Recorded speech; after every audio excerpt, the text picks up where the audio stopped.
What is going on, YouTube? Thanks for tuning in.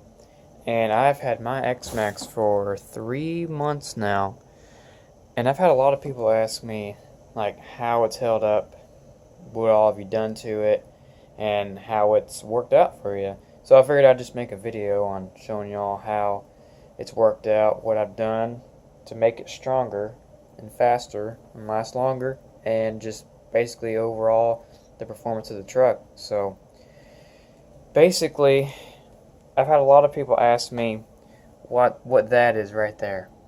Well, that is a low center gravity chassis for the X-Maxx, and all it does basically, it brings your batteries down to this level. Now, lowering the center gravity of the truck will make it handle better. It'll keep it from wheeling as much, which could be a bad thing if you like to do wheelies. But the handling of the truck will definitely go up, and that helps you a lot when turning and if you're racing around a track, I guess.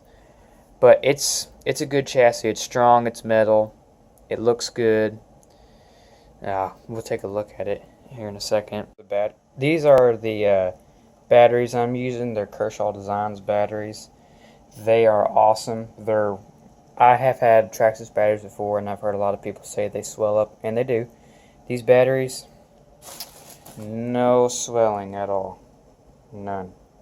And I've had them for 3 months now, and these are the only 2 batteries I've ran in this truck. So they're awesome. 4S, and I highly recommend them. The only thing I've had break on this truck, which I'm very surprised, was the tires. I had one tire rip, but I don't think that was really the X-Maxx, the tire's fault. That was probably because it was hit by another vehicle I have. But the Proline Badlands are probably the best set of tires out there. If you're looking for Badlands to run on the road, I don't know if I would recommend them running on the road because they tend to spin a little bit, especially with this chassis on here. They will spin and you won't wheelie as much, but that could save your diffs. Speaking of the diffs, GPM makes a lot of upgrade parts for the X-Maxx, including differential parts, and I have those in mine, and no problems at all. No clicking, no stripping gears. They can handle the XLX on 8S, which is what I'm running. I'll get to that in a minute. Drive shaft wise, the drive shafts are a little bit worn, but overall they're not bad. They're not gonna break anytime soon. They're just a little worn out where it rubs. Keep those things greased if you can, because that will help them be lubricated, and it'll keep it from wearing out, rubbing metal to metal so much. So if you have any like WD-40, the white lithium grease, that's what I use. It keeps them lubricated and it makes them last longer. The wheelie bar. The Traxxas wheelie bar is okay, but I put a T-Bone Racing wheelie bar on there just primarily for looks. Basically, because it's bigger. It has rubber wheels on it. They spin freely, and they're really nice. Well, the Traxxas one is a lot smaller, but I like this wheelie bar a lot better. And moving on, another problem I had was, I'm sure you've all experienced it, the body, these screws pull through and the body will just fly off the truck. But the plastic piece that holds it onto the shock tower up here will stay on, but the body will just come off. Well, I found these spacers. They have little shafts that actually go down in the hole, and the screw just goes on top of it. They go down in the hole, and then I have another washer underneath for even more contact area, and that's how I fixed mine, and they look pretty good. I have 4 up front here, and then 2 on the back up here. I didn't need to put any here because it's held on by the plastic piece on the body here. So yeah, I put 2 there. And that's how I fixed my body from coming off. Other than that, I have not really had any major problems out of this truck. I'm not too awfully hard on it. I do jump it. I have crashed it a few times, but nothing like I've seen some people crash this thing. This truck is tough. I'll say Traxxas has done a pretty good job making it a tough truck, designing it to make it take a beating, and but if you're going to put massive 8S power like this on it, then you're going to need some drivetrain upgrades, which is why I upgraded my diffs and my slipper clutch.